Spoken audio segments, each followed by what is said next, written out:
Good afternoon, everyone. Thank you very much indeed for attending today's launch event for the Child Sexual Exploitation Guidance. I know that everyone has busy diaries, so I very much appreciate people taking the time from the work commitments that you have to join today's event. I think it's very appropriate at the start that we take time to sincerely thank Belle Turner, her team, and the Exploitation thematic group for their professionalism, commitment, and dedication to delivering this guidance. As I understand, a first in Scotland. Many thanks indeed, and I'm sure all colleagues will join me in thanking you all for the work that's been undertaken. Thanks too for Hannah for pulling together the event. These events don't just happen, so thank you, Hannah, to yourself and your team for that. We very much appreciate it. However, it's essential, isn't it, with any new guidance or any new plan or work, that everyone engages with it, that they engage with the team, and collectively we take the guidance forward as we strive to protect the children and young people in the city and beyond. So I would ask you to engage, to participate, not only in this event, but beyond, within your own teams, and feedback on the guidance as we learn from it, as we see the outcomes, and as we self-evaluate to take the whole thing forward. I think the initial work, that hard work, has been done, but it's stage one of the process. So I welcome and encourage you to move that further forward. Thank you so much. I'll hand over to Karen. Hi everyone. Thanks, Campbell. I guess just as what we'll call as a soon-to-be new head of Police Scotland's National Child Abuse Investigation Unit, I'm really quite delighted to be invited along to this launch. As Campbell says, the first of its kind in Scotland. Child sexual exploitation is a real national challenge, probably most memorable to us all was the highly publicised Rotherham inquiry, which took place over a decade ago now. It really reinforced the need for all agencies to have robust and effective responses in place in order to tackle this form of abuse, which can have a devastating impact, severely affecting the children and young people particularly, as in many cases they're not even aware that they're being targeted by offenders. Rotherham was a number of years ago, as I've said, and we've seen similar inquiries in the UK and in Scotland since then. And I guess my question is, do we really understand how prevalent this form of abuse is? Do we really know how many of our children are vulnerable to it? And some of the speakers today will look to give a wee bit of perspective round about this. But as I said, CSE, it's a really complex issue. Understanding how it manifests itself and to what level, that's one of the great challenges that we face. We've seen forms of CSE increase and develop over the years as well, particularly recently, and in relation to cyber crimes, so online abuse or the sharing of indecent images. But without a doubt, it needs to be at the forefront of minds when dealing with children and young people, especially those who may fall victim to it. It's imperative we're all aware of the indicators of CSE and the appropriate actions that we've got to take in terms of our child protection procedures. And for me, that is why this new guidance is really welcomed. So thanks for inviting me, and I'm going to hand over to Belle.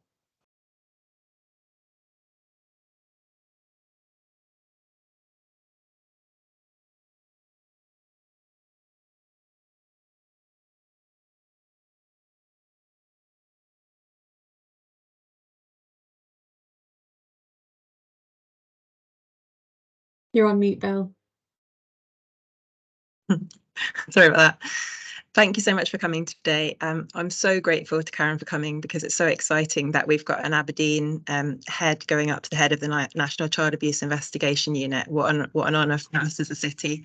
And I know that this is a precious hour that you've given up to do this, so I want to cover as much as we can today. An enormous amount of effort has got to writing this guidance over a long period of time, and I'm genuinely really proud of our city for developing it, and really grateful to all the members of the KEG for their contributions to it. The KEG is a specialist multi-agency group that sits underneath the Aberdeen Child Protection Committee, and amongst our roles, we have responsibility for monitoring and child exploitation in Aberdeen, and then examining whether our response to exploitation across the city is effective. So as chair of the group, I'm really excited not just to launch the guidance, but to really looking forward to seeing what you do with it in practice. We referenced this, Aberdeen being the first local authority to put this kind of guidance out. In fact, we're the first local authority to be implementing findings from the National Complex Abuse and Exploitation Risk Approach. And we've also tried to incorporate aspects of the national guidance for child protection and the accompanying practice insights. So we'll look at the practical challenges that brings later on in the session. One of our primary aims while we were developing the guidance was that while it covers a really complex area of practice, it should be clear and informative and readable. So we've used a simple word equation to support our wider definition of child sexual exploitation in the guidance. CSE is a form of sexual abuse. It occurs where an individual or a group takes advantage of an imbalance of power to coerce, manipulate, or deceive any child or young person under the age of 18 into sexual activity, either for financial advantage or increased status for the perpetrator or the facilitator, or in exchange for something that the victim perceives as a gain. It is a complex form of abuse, and it can be difficult for those working with children to identify it and assess it. Some of the indicators that relate to CSE, for example, particular types of vulnerable behaviours online, we're now seeing at such scale that they might be mistaken for normal adolescent behaviours or categorised as harmful sexual behaviours online rather than identified as exploitation. It requires knowledge, skills, professional curiosity, and an assessment which analyses the risk factors and personal circumstances of individual children to ensure that the signs and symptoms are interpreted correctly and that appropriate support is given. There is no single piece of law that relates to child sexual exploitation. It will often be caught by a number of different legal provisions. And at all times as professionals, therefore, we're seeking to consider and seeking to identify either an action or a pattern of behaviour that's manipulative or coercive or exploitative. This guidance, it really couldn't have come at a more important time, and I want to clearly explain why with reference to the international and national picture first, in the hope that each and every one of you will be able to go back to your service and communicate this to your teams afresh. We have to work together on this issue in Aberdeen now more than ever. As a group, as a KEG, we also want to acknowledge with you that there are real challenges in this area locally, and we want to ask for your help to ensure that this guidance will create meaningful changes in practice and for it to be the start of a bigger conversation. There are huge international and national challenges ahead in the area of how we protect children from and disrupt child sexual exploitation. There's an international market for child sexual abuse material that has grown exponentially during the pandemic, and which we've all got a professional fight to deal with. When I'm not chairing the KEG, I am the director of CyberSafe Scotland, an organisation dedicated to the protection of children online. We have been incredibly fortunate to have Aberdeen as the key hub of our work into online child protection over the last 2 years through a special partnership with the council, which we hope will continue long term. So I see the impact of CSE in our city practically every day and firsthand.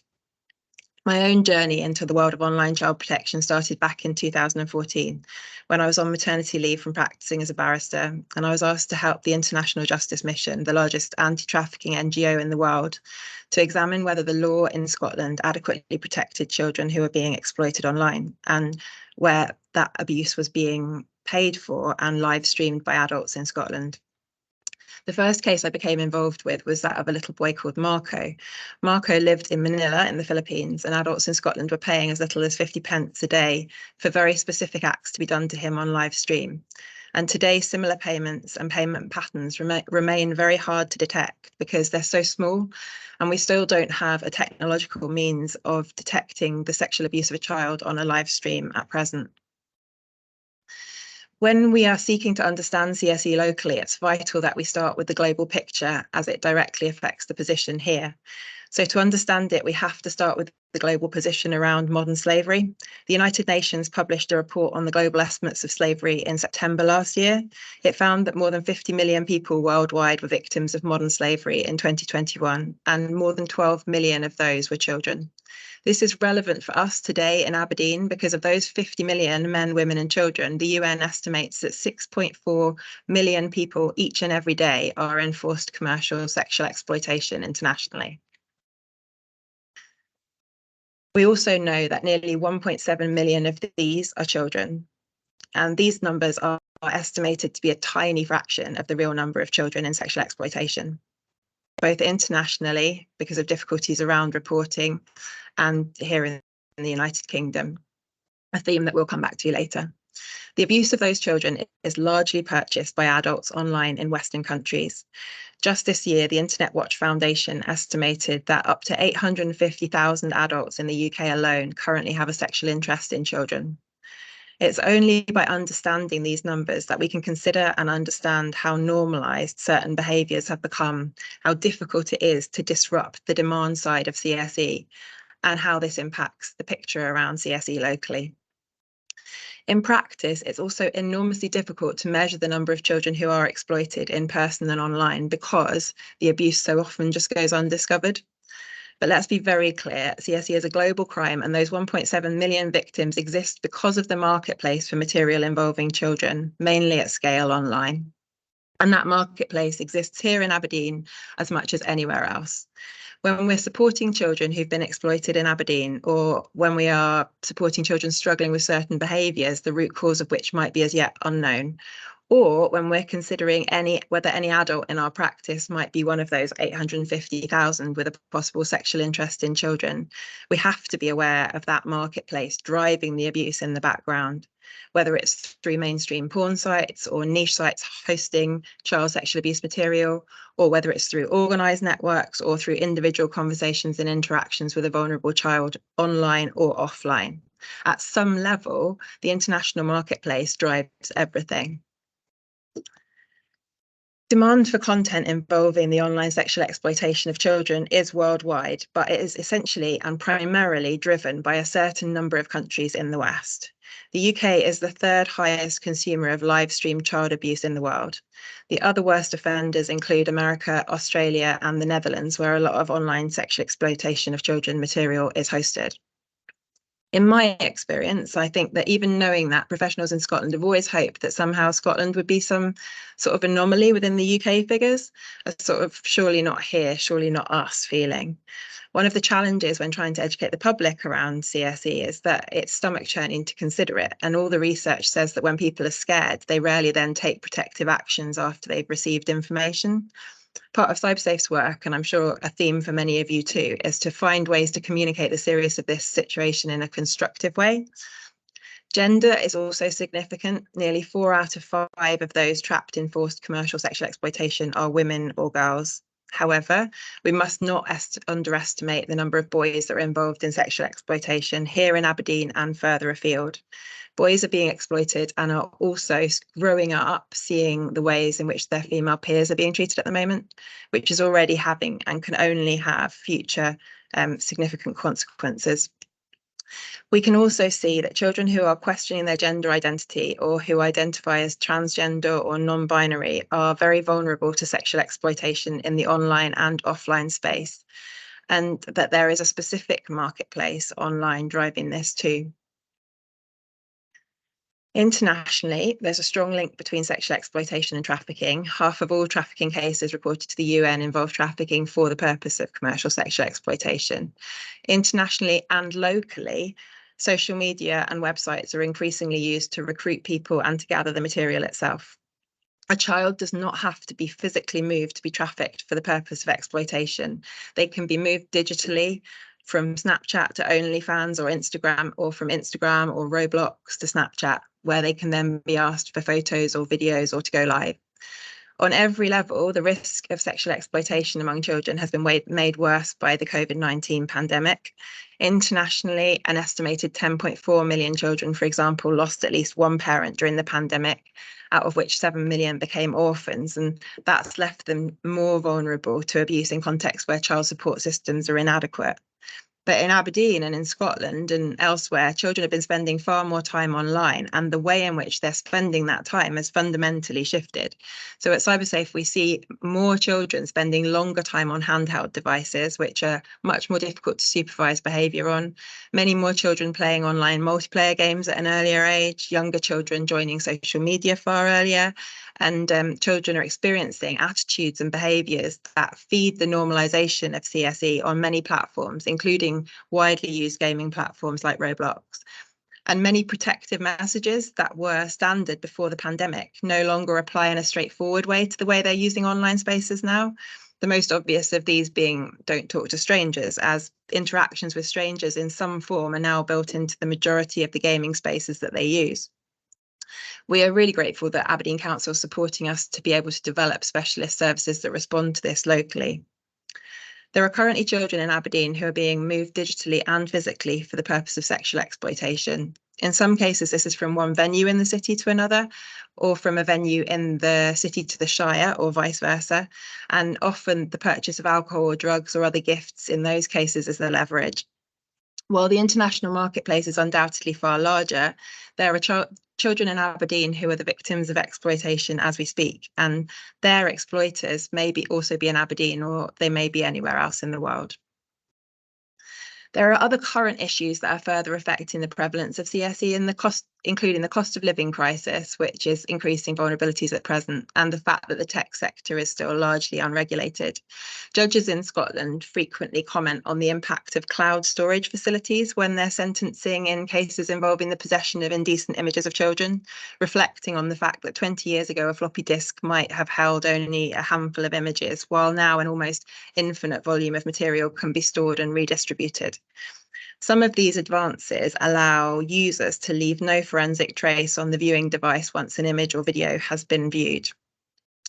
Rapid technological advancements recently, which I hope one day may be used for good, currently include generative AI being used to mass produce and adapt child sexual abuse imagery and handbooks for those seeking to groom children in person and online, while, for example, avoiding language patterns that might alert parental or professional attention. However, as encouragement for us as practitioners, when cases are brought to court, there's a growing understanding of the severity of these offences. And this was why the sentencing in the case of Matthew Bell by Lord Arthurson in 2019 was so significant. Mr. Bell had arranged, ordered and viewed abuse of children very similar to Marco, who I was mentioning earlier, in the Philippines. And the headline in his case was that he had paid 93p for particularly graphic content.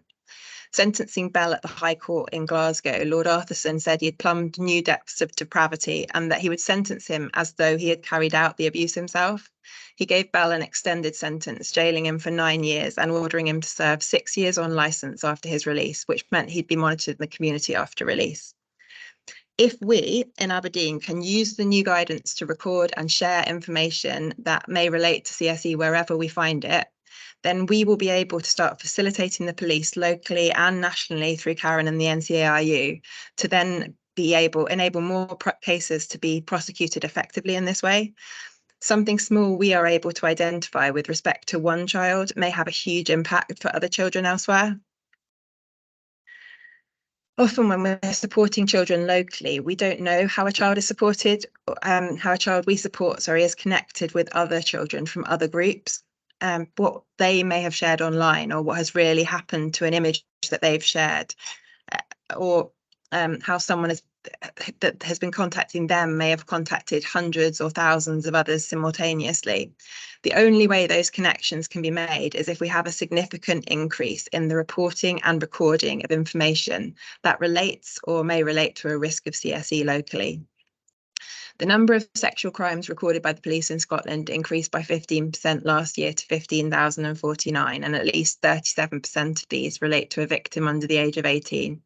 However, we know that these figures don't reflect the scale of CSE in Scotland or internationally, and to change this, we need to radically raise awareness of the issue in order that we can bring forward more information to the police. Children account for more than 1 in 4 of all persons subjected to forced commercial sexual exploitation, and this is a specific area requiring urgent attention. So we're now going to have a pause from me, and we're going to hear from Zoe Galloway from Bernardo's in Aberdeen with frontline reflections on CSE in the city, and then from DI Ryan Morris bringing us the frontline and strategic police perspective. I know it will be interesting for you to hear their perspectives, and I hope it will be especially interesting to hear them back to back, as they show some of the local challenges we need to move on to address. I've put the aims of the guidance up here now so that we can think about how those aims relate to what Zoe and Ryan are saying.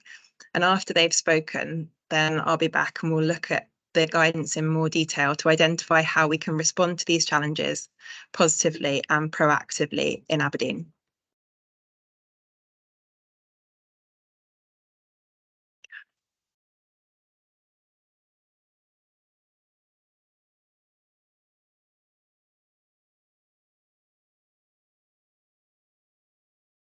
There we go, Hannah.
Thanks, Hannah.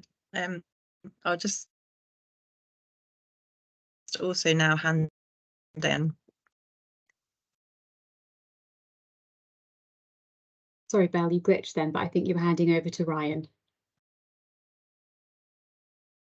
Thank you. Afternoon, everyone. I know a lot of names that's on the event this afternoon. For those that don't know me, I'm Ryan Morris. I'm a detective inspector at the Public Protection Unit of the Police, and I've got responsibility for the child protection portfolio, and up until recently managed the IRD desk and the new joint interview team. I'd like to be asked along just to kind of speak a little bit about CSE from a local perspective and some of the challenges that we face in Aberdeen. I think we'll all agree from each of the speakers we've heard about CSE is a lot more prevalent than what we're currently recording in the city. And what we're definitely not seeing is that kind of prevalence being transferred into IRD discussions about young people. To give you an idea, from the 1st of January to the 31st of April this year, we've only held one IRD under the banner of CSE. I mean, that does come with a caveat of our IRD system is set up to highlight only the main area of concern, which we're discussing children. But of those 124 IRDs that we've had, 26 of them alone have related to sexual abuse. Now, I would be of the opinion that every sexual abuse IRD that we have has the potential to be CSE. What I do want to say, though, is that we do have a very good, robust IRD process in the North East, and I'm absolutely certain that the new guidance that's being launched today will help us identify CSE. Like I said, every IRD that we hold has the potential to be CSE, in my opinion. Thankfully, the majority don't turn out to be, but I think we'll all agree that the issue is more prevalent than what we're currently recording in the city. Within the last year, I think it was just October last year, we launched a new IRD document for the North East, whereby we included 2 boxes in there under exploitation and harmful behaviours, which is really kind of forcing practitioners to discuss these issues and record any rationale and to show that we're considering them. What I do want to say from the outset, which is really important, harmful behaviours in no way, shape or form can be viewed or should be approached as victim blaming. Harmful behaviours is looking at red flags that we can look to identify in young people when we're looking to tackle CSE.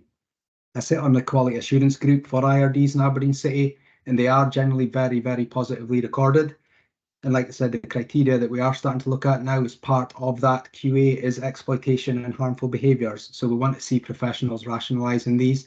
And it may be the case that within the exploitation box, we are putting down that there's no indication of CSE mean time, but we are considering it. What I do think that also is an area that we can look to work on is taking some of these sexual abuse IRDs back to a reconvened IRD. So like I said, it might not be obvious at the outset that CSE is an issue, but of those 26 that we have between January and April, I would be of the opinion at least maybe 1 or 2 of them had led to further CSE concerns after joint interview. So I think we probably just need to get a bit sharper or discussing whether we need to come back to the IRD to discuss maybe other red flags that's been identified. And one of the things, so that's fine when we come to an IRD, and I think it's important when speaking about IRDs and CSE, the child doesn't have to have had been harmed, it's about being at risk of harm. Okay, so a lot of these sexual abuse IRDs that we are holding is after the child has made a disclosure of being harmed. So if you do have any concerns that a child has been a victim of CSE or there's red flags, then yeah, contact your supervisor, contact social work, police, and it is about sharing information. We may not always have an IRD, nor may it be justified at the outset, but my advice would be not to sit in the concern or a red flag. It could form part of a bigger picture that we, the police, are looking at. And yet we might not have a full-blown child protection investigation, but these concerns are recorded, and should they continue to arise, not just for that child, but for other children, it's useful information for us to have. Just about every learning review that we're still involved in always speaks about how information could have been shared a bit earlier, and I don't think that's any different when it comes to CSE. Certainly from a police point of view, I would rather have a chat at an early outset and not have an IRD if it's not required, as opposed to letting something grow to crisis point where we do have to have an IRD, because that is not in the benefit of that child, and that's not a trauma-informed approach for them. I do want to highlight just on the back of what Detective Superintendent McKellar had said and the Bell, CSE isn't an issue that's reserved for a certain demographic of child. It can happen to any child from any home or any background, and we've had experience of that in Aberdeen City. Technology and social media has changed how children can be exploited. We've had many examples of instances where the abuse has happened entirely online, with the child never meeting the person who exploited them. The final point I'd want to make is don't be put off by false perceptions that children won't speak to us. I'm heavily involved in the joint interview training, and one of the things that I always look to challenge in IRDs, or if someone says, oh, but that child won't speak to you, okay, that's a negative perception. We have a lot of good supports in place for children in the North East and in Aberdeen, through certainly within the police, our partnerships and preventions team, our new SCIM team, social work, education, and it might be the case that that child's not ready to disclose to us just now, but we can make approaches to them. We can look to forge relationships so that one day, hopefully, they will be able to speak to us. But what I do want to stress is, although it's an important part of a child protection investigation, the joint interview is only part of it. So we don't need necessarily the child always to speak to us in order to have an investigation with an outcome whereby we're bringing offenders to justice. And I just want to kind of finish with an example. One of my colleagues, Mark McRobb, who's also on the call, he supervised an inquiry in Aberdeen, and whilst I don't make any apologies for it being relatively hard hitting, I think it does dispel the myth around that we need a child to be able to speak to us in order to tackle CSE. So in September 2020, Police Scotland received the report of a 70-year-old male having had sexually assaulted an 8-year-old boy at his home address in Aberdeen. During an investigation, it was learnt that children in the local area would frequent the male's address. The male had pets the children would visit. Some of the children spoke about being given money to spend at local shops and being told not to tell their parents. Others spoke about being given food such as sweets or chocolates. The parents were all aware that their children frequented the address, but no concerns were ever raised prior to the disclosure of the 8-year-old boy. Through the investigation, it came to light that the male had committed further sexual offences on children all aged between 8 and 12. The male's home address was searched. During that search, the evidence that the male had committed serious sexual offences against children was recovered. The children were quickly identified as local to the area, and some of these children have never been able to speak to us in the police, social work, nor anyone else about what's happened to them. It's not just the case, like I said, that they haven't told authorities, they haven't told their parents, they haven't told any friends or family. The male in question was arrested, charged with serious sexual offences against children, for which he received an 8-year custodial sentence. I think we'd all agree that there's no doubt that an inquiry like that is CSE, and hopefully it does dispel the myths of what some people think CSE tends to be, but hopefully it reiterates that we don't always need a JI or disclosure from a child to tackle CSE. And really, that's kind of all the parts that I want to cover. The main message being, if you do have doubts, please raise them. If you've got concerns, please raise them. I can't stress that enough. And if anyone's got any kind of questions or queries around the IRD and how we tackle CSE or sexual abuse, please reach out to myself either through Belle or through Hannah.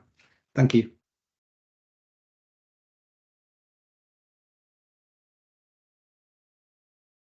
There we go. Right. Thank you so much, Ryan and Zoe. I'm going to have to flick back through here till we get back up to where we were. She says.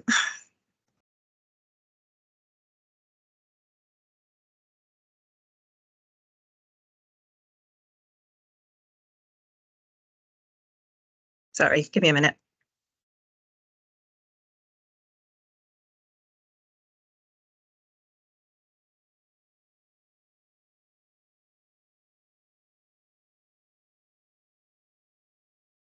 Okay, so one of the reasons why as a group we really wanted you to hear those insights was so that you can really understand the challenge that we currently have locally.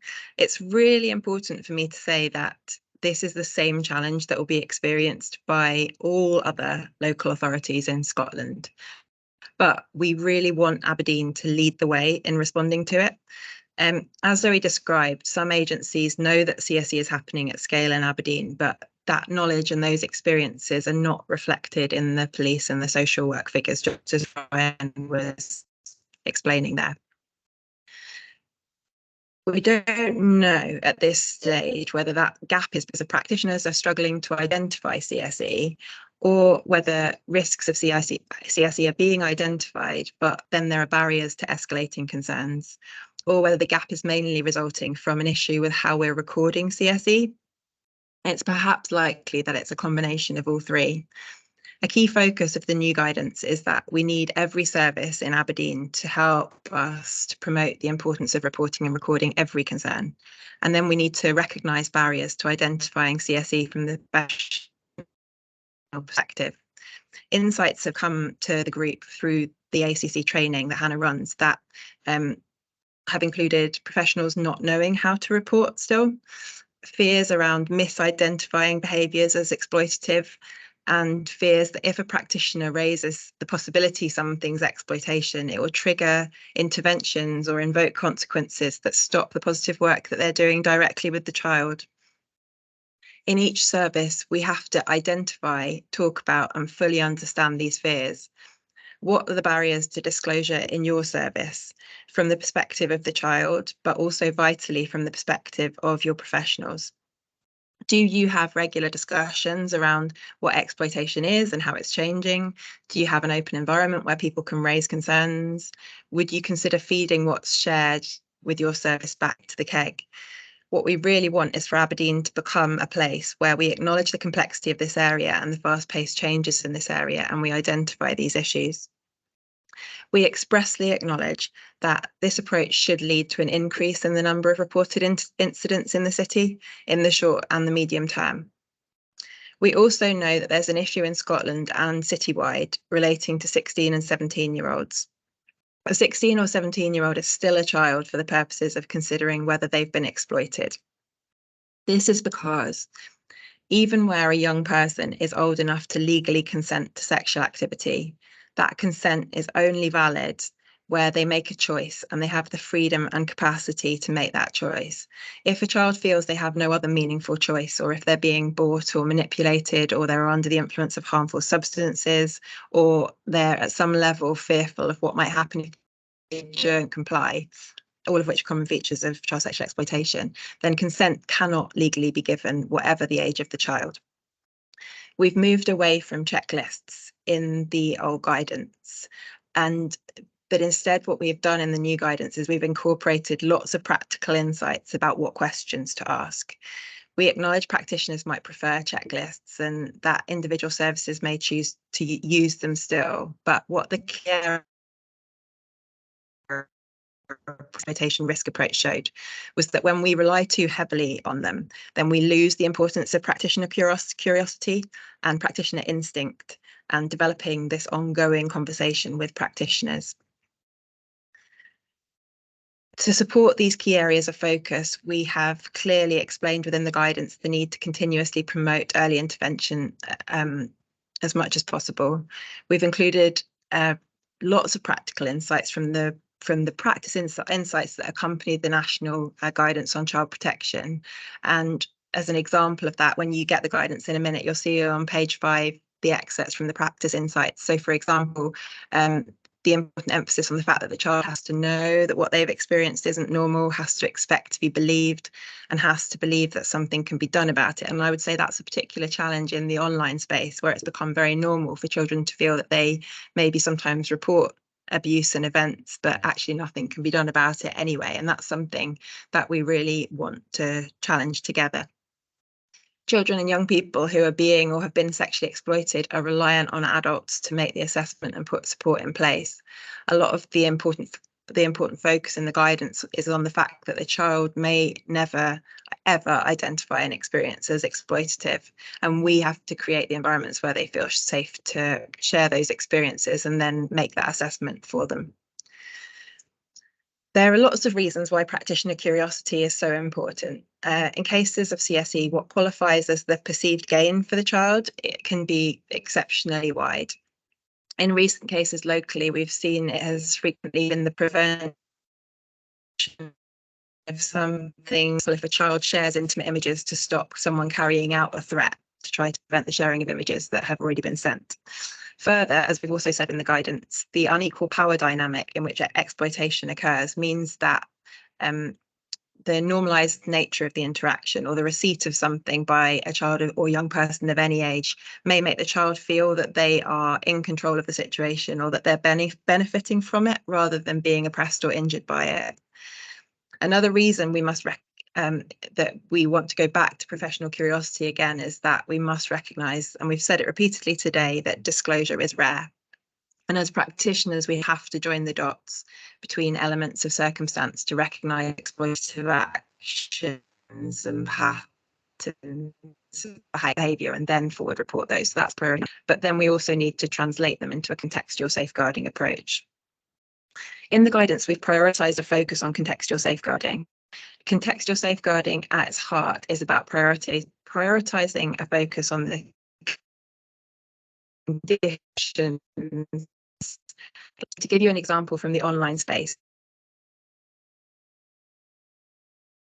Amigo, for example, and has had images requested of them on that platform, then level look at how we're developing and understanding that space. So what features of the platform facilitate the abuse? How often are certain patterns happening? Are there settings available that reduce harm? If there are settings, is there any chance that we're going to be able to get them into use? Is the peer group around the child in the space working to protect the child, or are there group behaviours that in that particular space that exacerbate the risk of seeing agency like those questions? Or it might be something that you do in-house as a team and put a specific focus on. Then level 2 of contextual safeguarding, look at how we're sharing that information as a team or a service, or more widely as a child protection system in Aberdeen, as opposed to how we're using the information to sort of build parental capacity with an individual family or child. So level 2 is about how we're feeding it through to other individuals and organisations with a reach in other contexts. local youth clubs or back to education again, and how we're also measuring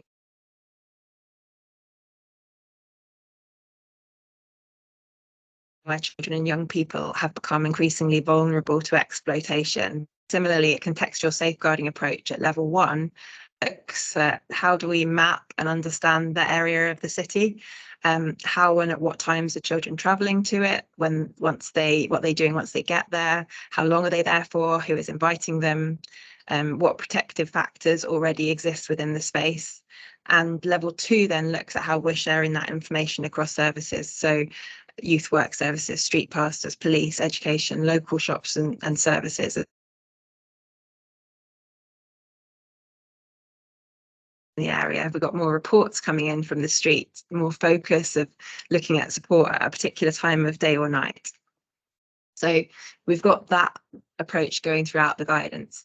Before I wrap up, there was just one more further I wanted to tweet a comment that Ryan made earlier. So historically and nationally, we know that CSE has been elements of children's behaviour has been treated as normal. Belle, I'm so sorry to interrupt. If you can hear me, you're glitching quite badly for me, and I'm wondering if other people are struggling to hear Belle as well. Belle, if you can hear me, we've got enough time. We've got 20 minutes and we're ahead of schedule. So if you want to come out and come back in again, see if that sorts out your Wi-Fi connection, because I'm conscious that I think some people are missing quite big chunks of what you're saying. Okay, right. Back in one sec. No worries, we've got time, don't worry. Sorry about this, everyone. The joys of virtual learning. Lovely when it works, rubbish when it doesn't. But I know Belle's been a bit worried about her Wi-Fi connection, and she's tried really hard to get into a space today because the building she's in can be a bit funny for Wi-Fi, but she's tried her best to find somewhere that works. And we thought we had it cracked. We met just a little bit before this to check that it worked, and it was working beautifully. And then, of course, the minute that you actually need it and require it to work properly, it starts glitching. But I'm sure she's running around like a headless chicken as we speak, trying to find a better hotspot for Wi-Fi. Here she is. Oh, I'm so sorry. That's really bad if you're missing quite a lot of it. But there we go. So I was nearly getting to that last slide, wasn't I? Do we need to go back at all, or are we okay to just carry on? You know what, you've got enough time that if you want to start from kind of the end of slide 13, I know you've got 15 slides. I think that's where it really started breaking up. We've got time, so don't worry, don't rush it. Just go back to the end of slide 13 and we'll try that again. Don't panic. Getting to hear the slides for the second time, then we can edit it in there. Yeah, don't worry. Okay.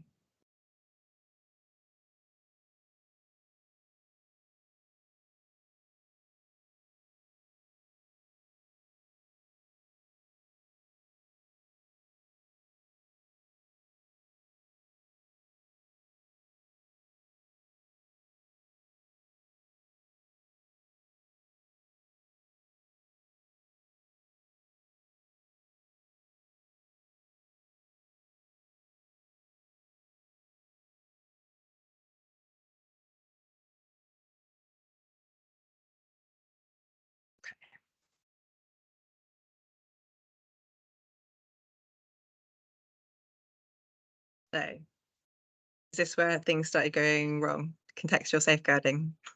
How far did we get before it started glitching, Han?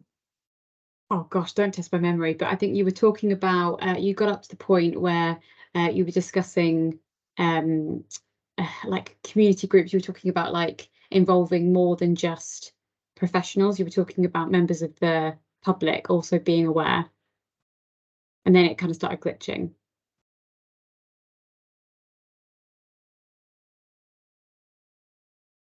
Okay, brilliant. Thank you. Yeah, so I think we were like literally right at the end of that slide. So as Hannah was saying, with level 2 of contextual safeguarding, we're thinking, so level 1 is always about mapping the space, and then level 2 is about thinking, right, what do we do with that information, and how do we then share that across agencies and develop this group response to it? And that's the gold standard. That's what, as a city, if we can aim for that, then we are, yeah, we'll be really flying. So then obviously I've gone on to talk about this because this is my sort of particular area of specialism, but I just wanted to draw your attention to when I was preparing this, I was reflecting on how, and Karen mentioned at the beginning, the Rotherham girls case. We've always got to look with CSE to see what patterns of behaviour we're perhaps treating as like normalised patterns of behaviour rather than identifying them as CSE, because that's always where the child is most vulnerable. And I think with this, we need to challenge ourselves around the area of children sharing intimate images and child-generated live-streamed abuse. So child-generated live-streamed abuse is where you have got the child in the room by themselves, and they're asked to come near the camera, for example, show parts of themselves. But for the person watching, they would just see the child in the room, and it appears that the child is driving the behaviour in effect. So of the 255,571 web pages the Internet Watch Foundation confirmed to contain child sexual abuse imagery last year, only 11% of them, only about 28,900, seem to have been expressly produced for the purpose of financial gain by the distributor. So what that means is that far more, about 90% of them basically looked on the face of it like that behaviour was independently generated by the child, even though we know that there would have been an exploitative element of other individuals driving requesting the images on cases. So every practitioner will always need to consider exploitation if a child has shared an image online, even if we're starting with something that looks like a peer-to-peer image sharing case. We still need to consider exploitation to work out what is behind the sharing at all times. And similarly, we need to consider it even if the child hasn't shared the image, because we still might be getting vital pieces of information about who's requested the image that we can feed back into the system. Going back to that point again, that is very rare that it's just one person contacting one child. We've usually got a much more concerted effort behind it. So finally, our asks today, and these are the big asks. Number one, once we've posted this guidance into the chat, I really hope you'll be excited by it too. And I would ask, please, please, please, can you share this new guidance? That was a lot of repeated words. Can you help us to raise awareness of the wider issues and the challenges for practitioners? Can you help us to understand the challenges for your service in supporting children who are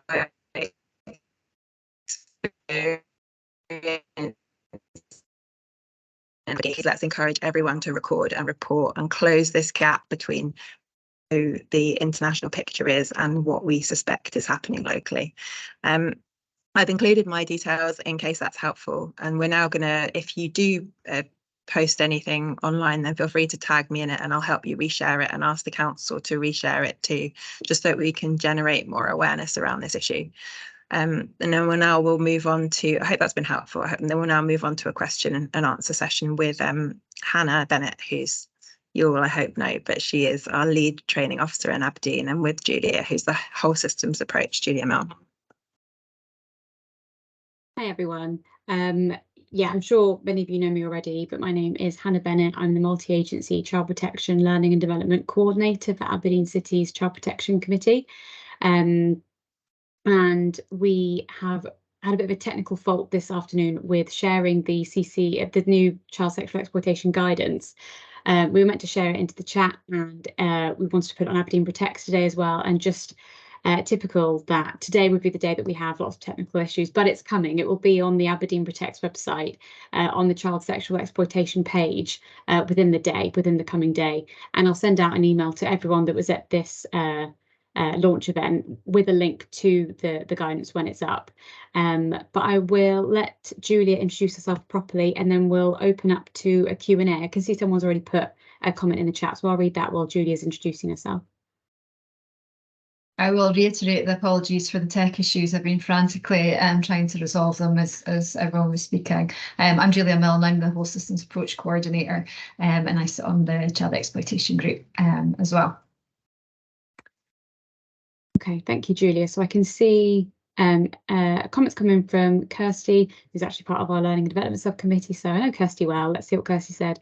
Just a thought more than a question. I know we're talking about the C in child sexual exploitation, but I'm just thinking about our care experienced young people being potentially more vulnerable to CSE, our responsibilities to our care experienced young people into their early adulthood, the promise work being undertaken, and how well we manage these situations when the young person is over 18 but has been in an exploitative situation since they were under 18, and how well our links to and working practitioners are with adult protection services professionals' work. That is a question. That is a long question. I think feel free to come in, Julia and Belle, on this, but I think there's definitely work to be done, and I think everyone involved in the Child Protection Committee, Adult Protection Committee would agree that there needs to be more joint working between the two services.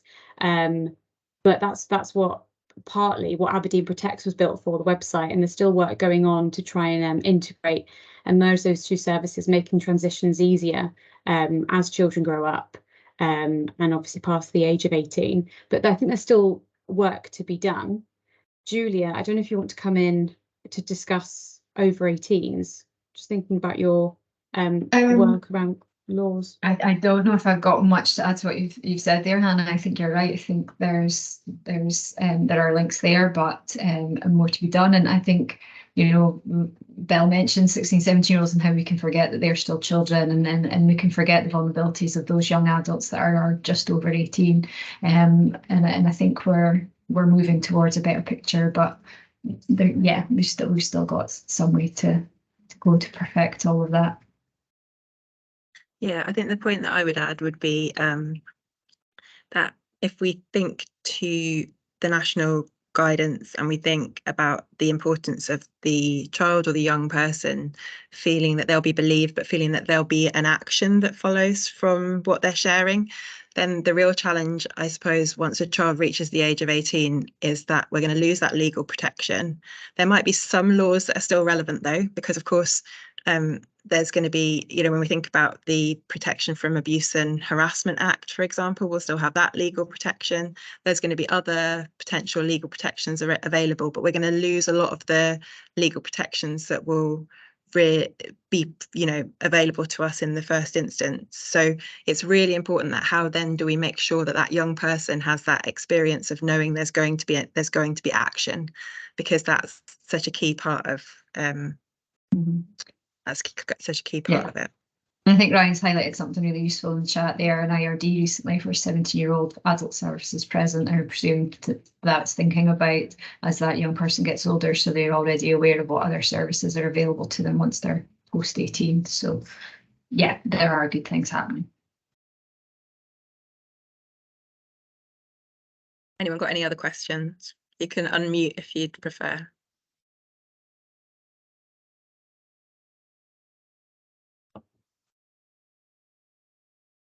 Campbell. Well, thanks again to yourself and everyone for the presentations. You reference in an international picture, a national picture, and a local picture. The guidance has been launched locally, but I just wonder, you know, and that's a starting point for us, as I alluded earlier, in relation to how we take it to our teams, how we use it, how it's evaluated, and so on and so forth. But with your other links, do you have consideration for how it may be further rolled out across Scotland to give a consistent approach? Oh, that's a good question, which I might ask Karen's advice on later. I think it'd be really wonderful. I mean, it has taken us an enormous amount of time to produce this guidance because we've worked on it so hard, like to really try and understand all the elements of it. And I think it'd be really wonderful if it was adopted widely across Scotland, and if we could raise this type of awareness across Scotland around how these puzzle pieces fit together. Because yeah, that would be a fantastic opportunity, and it would really reflect the work that's gone in Aberdeen. just to come in on the back of what Belle said, Campbell, I'm part of the National Learning and Development Group, and we've now got June Welsh, who's been appointed as the National Learning and Development Lead for CELSIS. She's part of CELSIS, but obviously works for, well, Scotland in terms of child protection, learning and development, and she's currently developing lots of national, like level 1 and level 2 child protection safeguarding training courses that are for everyone, and I'm sure she would be a good person to speak to about down the road when she's been in post longer and we've kind of got the basics covered. Certainly there is a relationship to be had with sharing this guidance widely with her, and help, because she would be the one to help us distribute it and make it a model that would work for other local authority areas. So yeah, absolutely, I would contact June Welsh for further discussion on that. And if any of the individual services on the call, if there's ever an opportunity to share this, like within your service at a national level, that would be fantastic. And yeah, we do. We've got a unique, I'm really proud of our KEG here. We've got a unique kind of combination of expertise on the group. And I think we are in a position to speak to this at a national and international level because of that. So that would be amazing.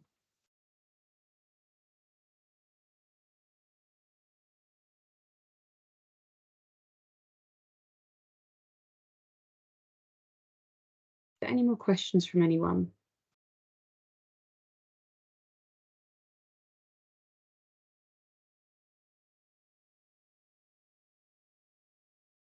No?